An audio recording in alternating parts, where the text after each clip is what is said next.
I just want to show you how I wash the greens. So this is some lacinato kale, which is like the Russian kale, the really long pieces. I took it off the stems, as you can see here, and it's just been sitting in some cold water. And so I'm going to take it out, and then I put it in here, and I'm going to, put it through the spinner, and then I'm just going to let it dry on that towel there. So that's how you wash your greens. So you can see all this water that came off of the greens there. And then one thing I wanted to mention too is like the kale was a little kind of limp.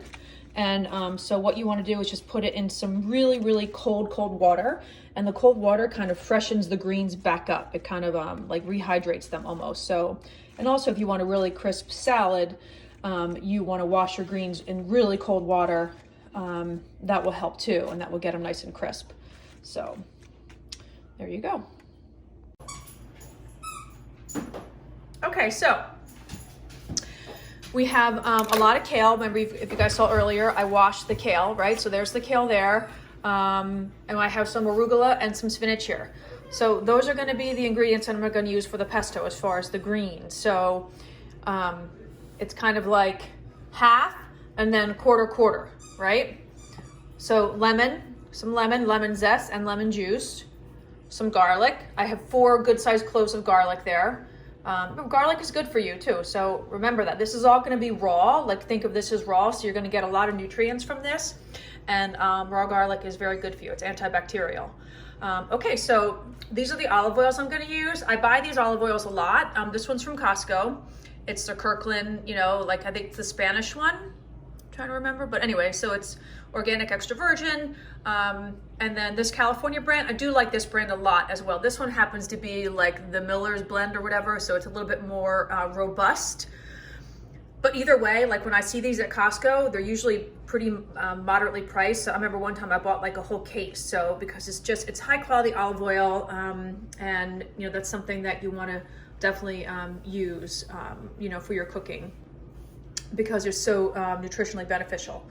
So anyway, so what I'm going to do first is I'm going to zest this lemon here. I'm going to add in the garlic, some of the almonds here. I'm sorry, I didn't show you those. The almonds that are toasted. I am going to put a little bit of cheese in this too, probably some Romano or Parmesan, just to give it a little bit of that flavor. So I'll show you how we proceed. That's the garlic, lemon zest, and almonds. Okay, so I am going to put a rough chop to these. I'm just going to take my knife. I'm going to gather them up nice and tight in my hand, and then just give them a rough chop, and then start to put them into the food processor there. Okay, so you can see I haven't added any oil or anything yet. So I'm going to juice the lemon.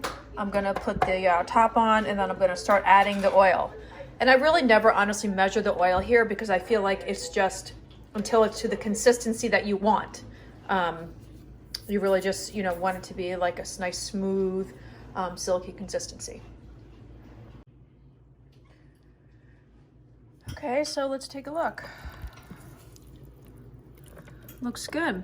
I haven't added any salt, so that's going to need to go in, some salt and pepper. You could add crushed red pepper if you like it spicy. You could throw in like Aleppo pepper.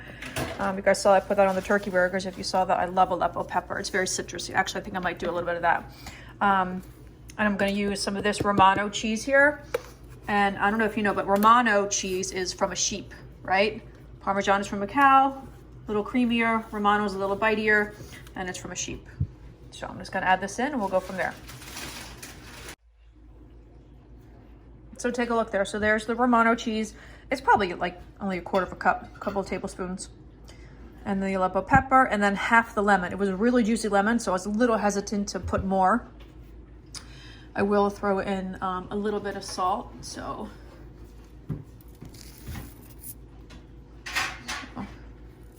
2 little pinches there of salt, and then I'll taste it, and then adjust from there. Remember, that's something we're going to talk about. Taste. It's so important, and adjust. All right, I'm going to take a little taste here. It seems, pretty liquidy, right? But that's okay. I mean, if I felt like it was too liquidy, I could always add more greens, right? It's not a big deal. So I just have a little piece of bread here. dewy.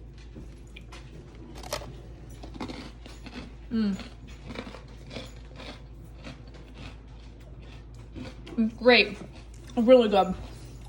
You need the lemon because the lemon really adds that height of flavor, and it just balances out all the richness of the greens.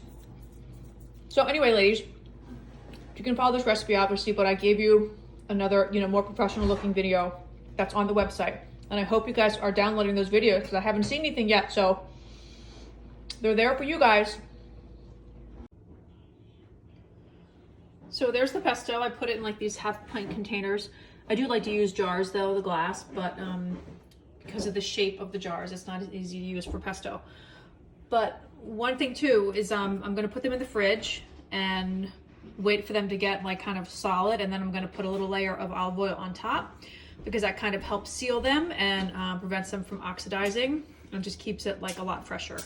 But I want to put it on right when it's still pretty liquidy, so I'll wait till it gets a little bit more hard and then put it on.